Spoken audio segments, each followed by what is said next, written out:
Imagine this. You are sleeping on the floor of a public bathroom in San Francisco. Your 5-year-old son curled up beside you.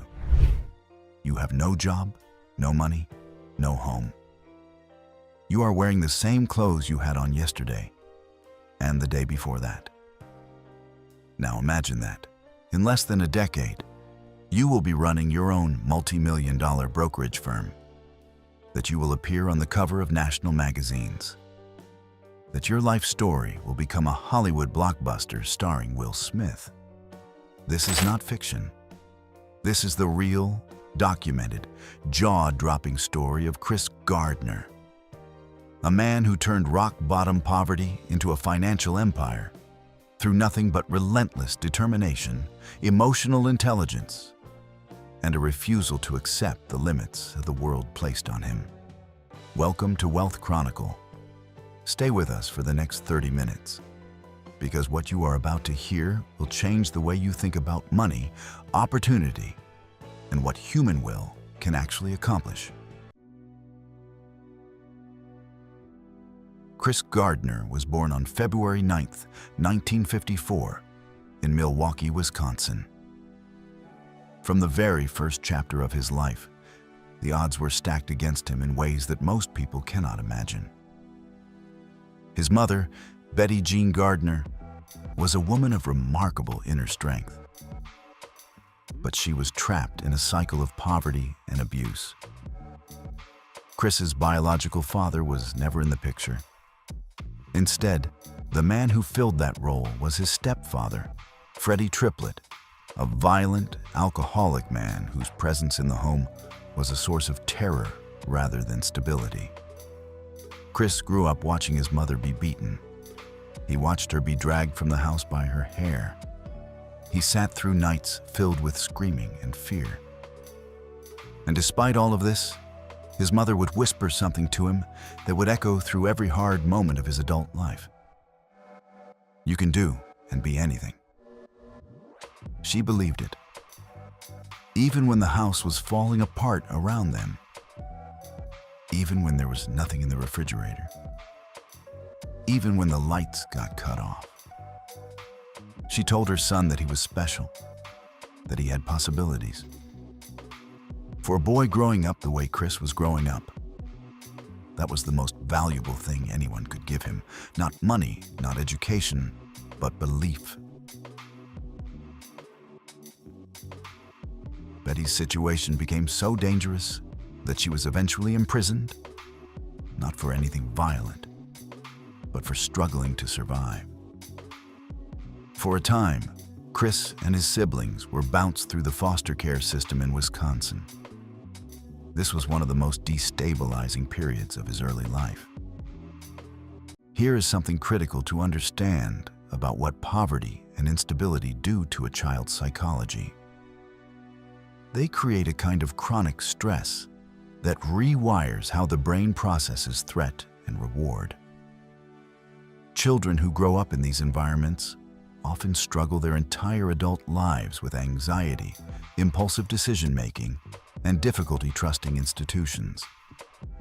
Chris Gardner experienced all of that. And yet, and this is what makes his story extraordinary, he found a way to channel that early trauma into fuel rather than letting it burn him down. At 18, with few other options, Chris joined the United States Navy. It was the mid-1970s, and the Navy offered something that civilian life had not: structure, discipline, and a salary. He served for 4 years, trained as a medical corpsman, and discovered something important about himself during that time. He was exceptionally good with people. He had natural charisma and emotional intelligence that made him memorable. Officers took notice of him. He stood out. But more importantly, it was in the Navy that Chris Gardner had a life-changing encounter. He met Dr. Robert Ellis, a cardiologist who was using cutting-edge medical technology. Chris was mesmerized, not by the medicine itself, but by the way Dr. Ellis lived. The income, the respect, the autonomy. For the first time in his life, Chris Gardner looked at someone and thought, I want that, and I want to know how to get it. After leaving the Navy, Chris moved to San Francisco with a woman named Sherry Dyson, who had her own professional ambitions. He landed a job as a research assistant at UC San Francisco Medical Center, which gave him a foot in the medical world he admired. But Chris made a critical mistake that would cost him years of his life. He got involved with a woman named Jackie Medina, who would become the mother of his son, Christopher Jr. Their relationship was tumultuous from the start. Jackie was dealing with her own demons, and the partnership was built on instability from the ground up. Then came one of the most famous moments in his story. It was 1981. Chris was working in medical research sales, decent work, but nothing that was going to make him wealthy. One ordinary morning in San Francisco, he saw a man driving a red Ferrari. He watched that man get out of the car, wearing an impeccably tailored suit, moving with the confidence of someone who had completely figured out the game of life. Chris approached him. Most people would not have done that. But this is who Chris Gardner is. He asked the man 2 questions. What do you do, and how do you do it? The man's name was Bob Bridges. He was a stockbroker. And in that 5-minute sidewalk conversation, Chris Gardner discovered his calling. Stockbrokers, Bridges explained, could make extraordinary amounts of money if they were willing to work hard and handle rejection. There was no medical degree required, no advanced credential. What was required was hustle, relationship building, and an iron stomach for setbacks. Chris Gardner had all 3 in abundance, because the financial industry in 1981 was not exactly waiting to welcome a young black man with no college degree and no connections. Chris applied to brokerage training programs and was rejected again and again. He didn't look the part. He pushed his way into an interview at Dean Witter Reynolds, one of the largest brokerage firms in the country at the time.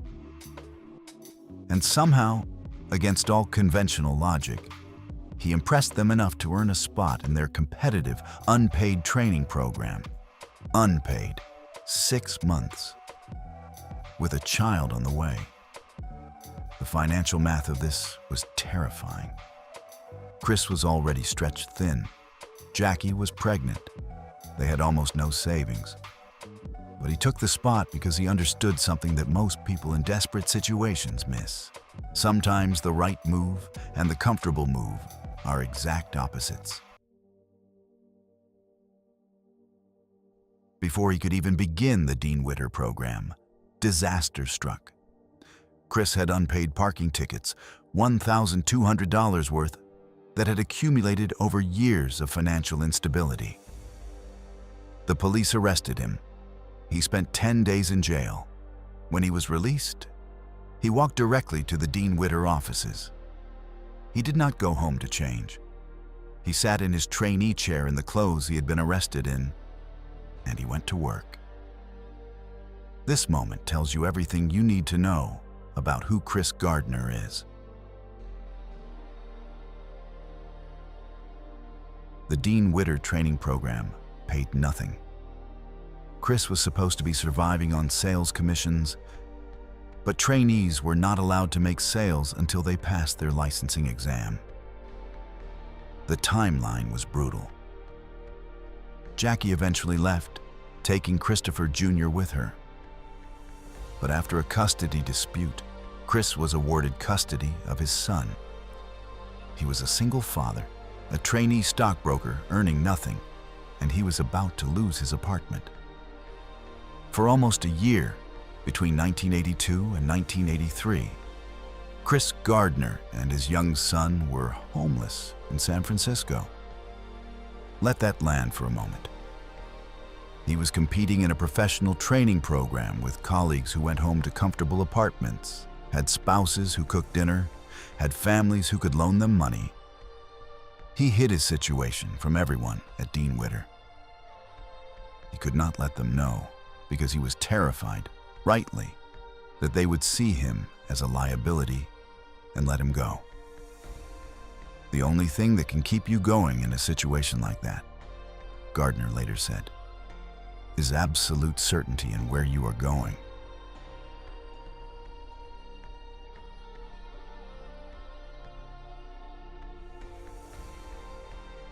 In 1983, Chris Gardner passed his Series 7 broker licensing examination. He was officially a stockbroker. Within weeks, he was earning commissions. Within months, he had found an apartment.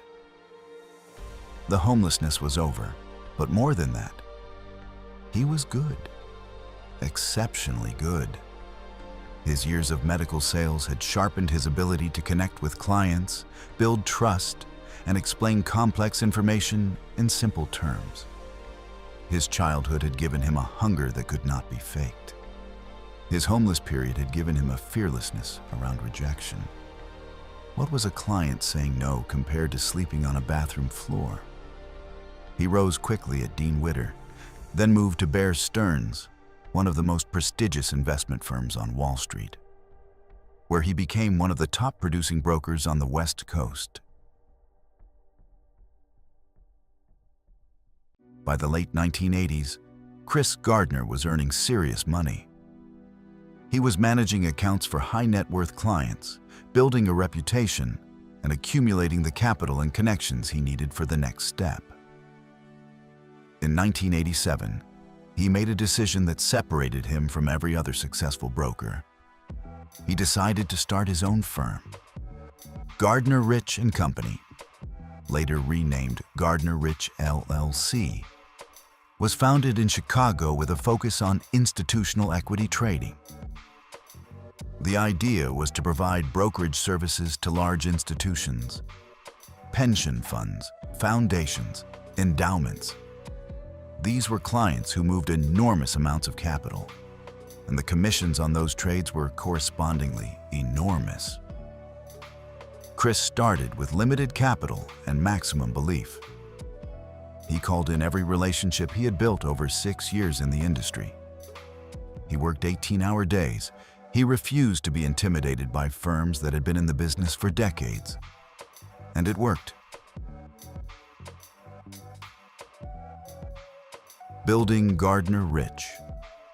What made Gardner Rich different was its founder's approach to relationships.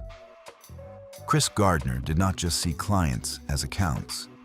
He treated institutional fund managers the way he had treated individual investors, as human beings with concerns, goals, and the need to be heard and respected.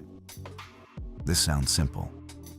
In practice, in the high-pressure transactional world of institutional finance, it was rare, and it was powerfully effective. Gardner Rich grew consistently through the 1990s, weathering market volatility and the competitive pressures of the brokerage industry. By the mid-1990s, the firm was managing hundreds of millions of dollars in trades annually. Chris Gardner had become what he had glimpsed that morning on the sidewalk in San Francisco. A man with complete financial freedom.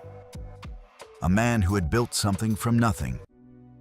A man the industry respected.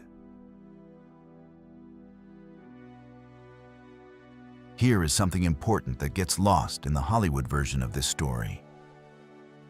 Chris Gardner's financial success was not a lucky break. It was the result of a very specific set of decisions and disciplines that we can actually learn from.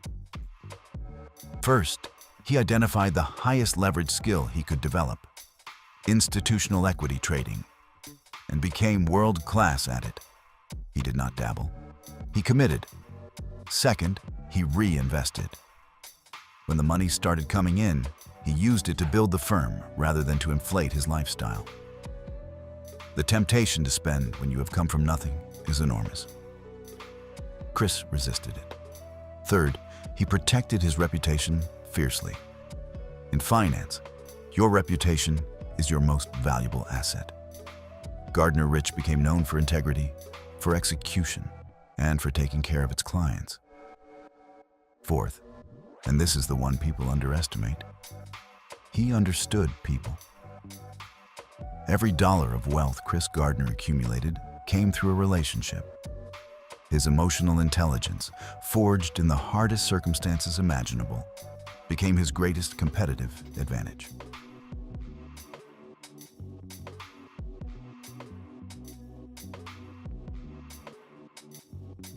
In 2006, Chris Gardner published his memoir, The Pursuit of Happyness, a title that references the misspelling on the wall of the daycare where he used to drop his son during the homeless period.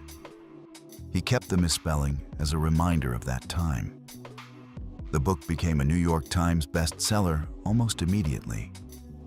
It resonated with millions of readers around the world because Gardner's story is not just about wealth.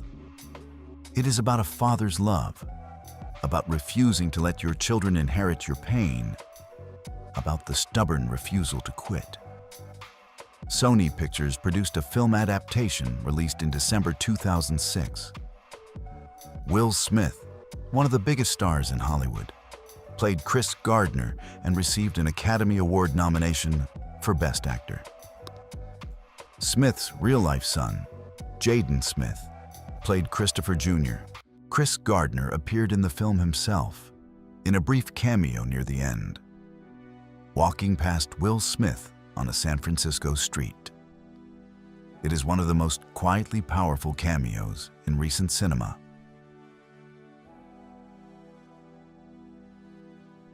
The film captures the emotional truth of the story with remarkable accuracy. The bathroom scene is real. The intern program at Dean Witter is real. The custody situation is real. The relentless cold calling and the drive to succeed despite humiliation. All real. What the film necessarily compresses is the timeline of the wealth building.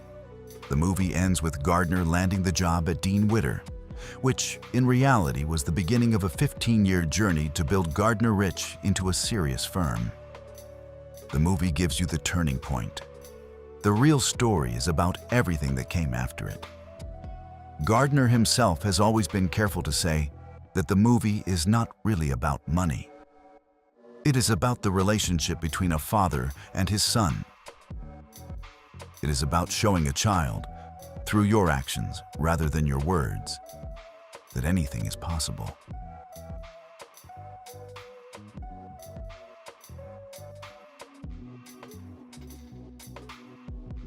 In 2006, the same year the memoir was published, Chris Gardner sold a significant stake in Gardner Rich to institutional brokerage, a move that valued the firm in the tens of millions of dollars.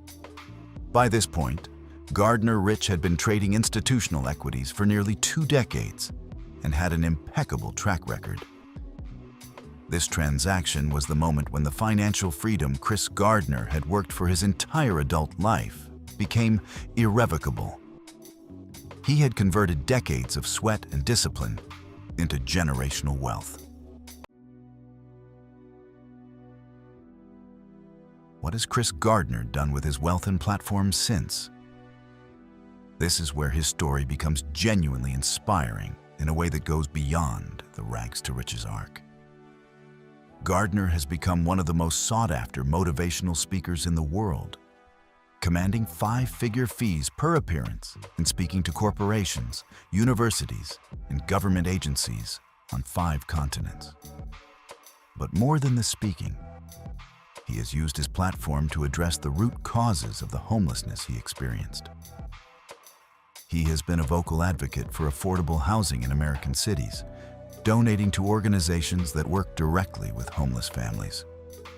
He understands, from lived experience, that homelessness is not a moral failure. It is a systemic problem that traps people who are working as hard as they can. He has also been outspoken about the racial wealth gap in America, the barriers that Black Americans face in the financial industry, and the importance of financial literacy education in underserved communities. In interview after interview, Chris Gardner says something that is worth sitting with. "I was not pursuing money. I was pursuing freedom.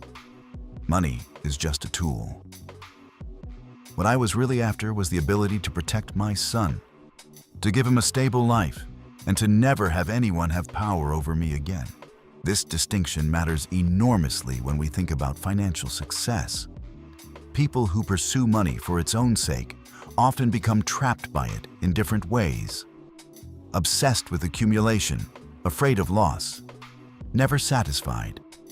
People who pursue money as a means to freedom, security, and the ability to serve others tend to build wealth that sustains itself.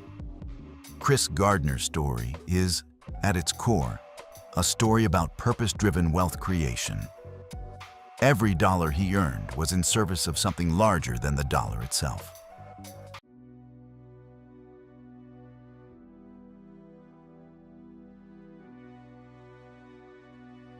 Chris Gardner grew up with every excuse that society would have accepted. Abusive home, poverty, no father, no connections, no degree. Instead of using those circumstances as a ceiling, he used them as motivation. He refused the narrative that said his starting point determined his ending point. Chris did not try to succeed at everything. He identified institutional equity trading as the vehicle that could take him where he wanted to go, and he became one of the best in the country at it. Focused excellence in a high-value field is one of the clearest paths to financial freedom.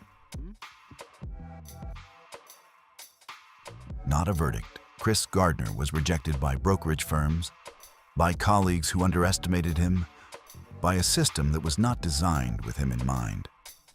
He treated every rejection as information rather than as judgment. He adjusted and kept going. Every major financial milestone in Gardner's career came through a human relationship. From Bob Bridges and the Ferrari, to the Dean Witter interview, to the institutional clients who made Gardner Rich possible. Invest in people. Show up for them. Be genuinely interested in their lives. This pays dividends that compound for decades. Chris Gardner did not become wealthy because he was chasing wealth. He became wealthy because he was chasing freedom and security for his son. When your financial goals are attached to something that matters deeply to you, you will outwork, outthink, and outlast everyone who is simply chasing a number. Chris Gardner's story is not really about Wall Street. It is not really about stockbroking or brokerage firms or institutional equity. It is about a 5-year-old boy sleeping on a bathroom floor in San Francisco and the promise his father made to himself that night. That his son would never know what that felt like. That his son would have something better. That the cycle would stop here.